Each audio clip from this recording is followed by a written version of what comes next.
Good afternoon, everyone, and welcome to this week's edition of Take 10. A few notes before we begin. This session will be recorded live. We encourage you to use the live function. All chats will be monitored by a member of our team. However, they will not be part of the session recording. Recordings will be uploaded to our YouTube channel within 24 to 48 hours, and stay tuned for your chance to win an incredible prize package with a retail value of over $100. Okay, so this week's Take 10 topic is on art and wellness. My name is Charlotte Cardinal, and I'm one of the counselors with Northern Lakes College. Okay, so why art?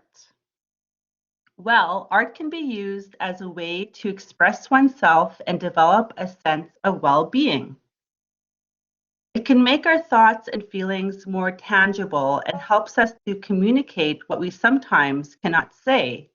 So it really helps us to express our emotions and to make it more real and to help us focus more on it. Working with art materials, learning new skills, and developing ideas through visual media, often people feel a sense of satisfaction, personal achievement, and accomplishment. And please note that you do not have to be an artist to enjoy and take advantage of art's powers to enhance wellness. So when you're doing art for wellness and for healing, just remember that there's no judgment and that you don't have to be an expert at doing art. Okay, art on the brain. So how does art affect our brain? So engaging in arts can help with major challenges such as loneliness, especially now with the COVID pandemic. A lot of people are complaining about really having a lot of loneliness in their life right now. So it can also help boost confidence and make us feel more engaged and more resilient. So creative experiences have a protective effect on our brain. It also helps to reduce the cortisol levels. So the stress that we experience and that stress marker that when we feel stressed, we release cortisol, which is a chemical that if we have too much cannot really be good for our bodies. It can also delay cognitive decline in the very old age. So it kind of helps your brain stay fresh and alive, and it helps to build new brain cells and with those feel-good chemicals running through our brain. It also helps to shift cognitive focus.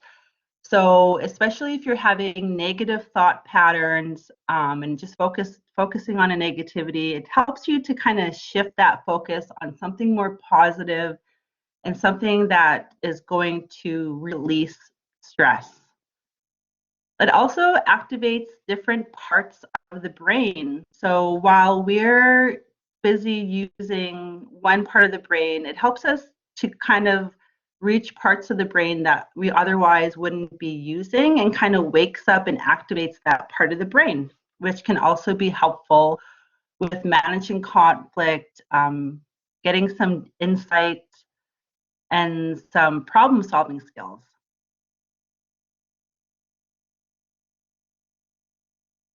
Okay, so what are the benefits of art in wellness?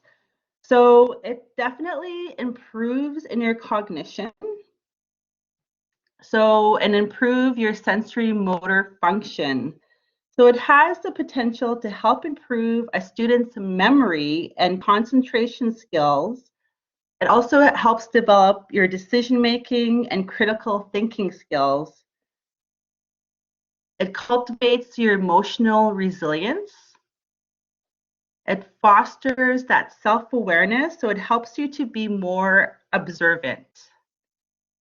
It fosters self-esteem. It can also promote insight, It can enhance social skills. So usually, sometimes if you're doing art in a group setting can also enhance your social skills. And it also helps to reduce conflict. So the creative expression has been shown to naturally calm the body, reduce blood pressure, and even release chemicals in the brain that decrease illness-related depression. So not only that, but it can also help you be more optimistic and improve your outlook and mood.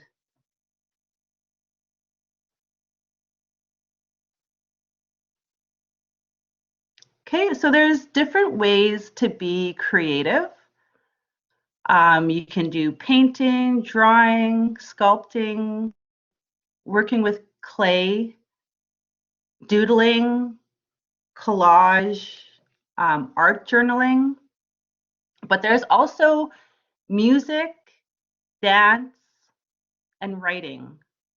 So it's not only just painting or drawing, you can also express yourself through dance, music, and also writing. Journal writing can be very helpful.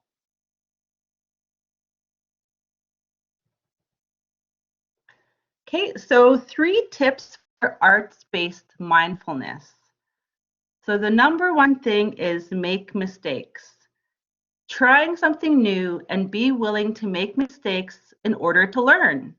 The brain rewards learning. So don't be afraid to make those mistakes, because without making those mistakes, how else are we going to learn? Number 2, reuse and repeat.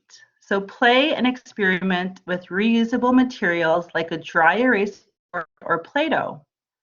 It takes the pressure off to make something that looks good.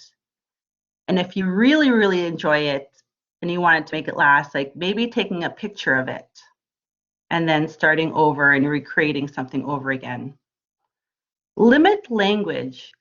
So give the overworked part of the brain a break and indulge in the calm relaxation that comes from doing so. The neurochemicals that are released feel good, and that is your brain's way of thanking you for the experience.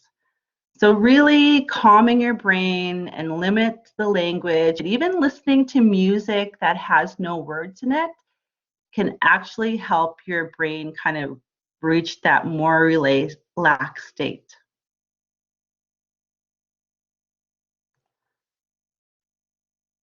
Okay, and with a lot of people that are having to stay at home nowadays, here are a couple examples of art that you can do at home.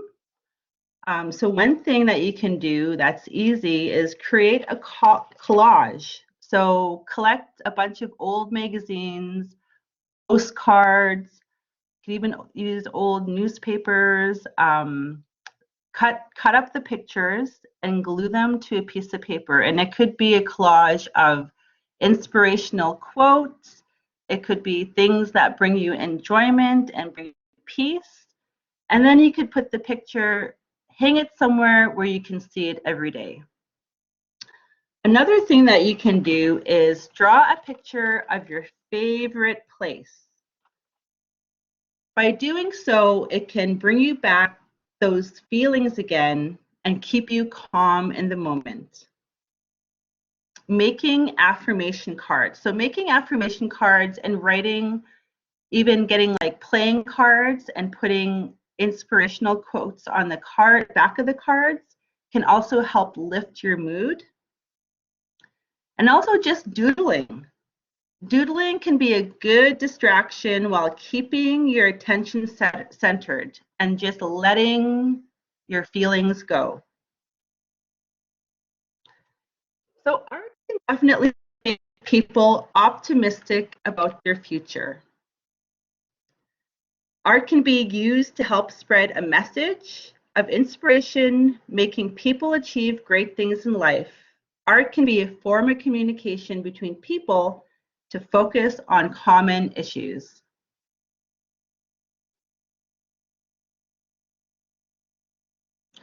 Okay, so that wraps up today's Take 10 topic on art and wellness. Please make sure to enter this week's prize draw of the Wellness Swag Bag. The date to enter is this Thursday, May 6th. And to enter, email counseling@northernlakescollege.ca and put art under the subject line. Okay, and if you would like more information about today's topic, we encourage you to reach out to our counseling team. And if you have any questions, please feel free to stay after the recording has stopped. Thank you for your time.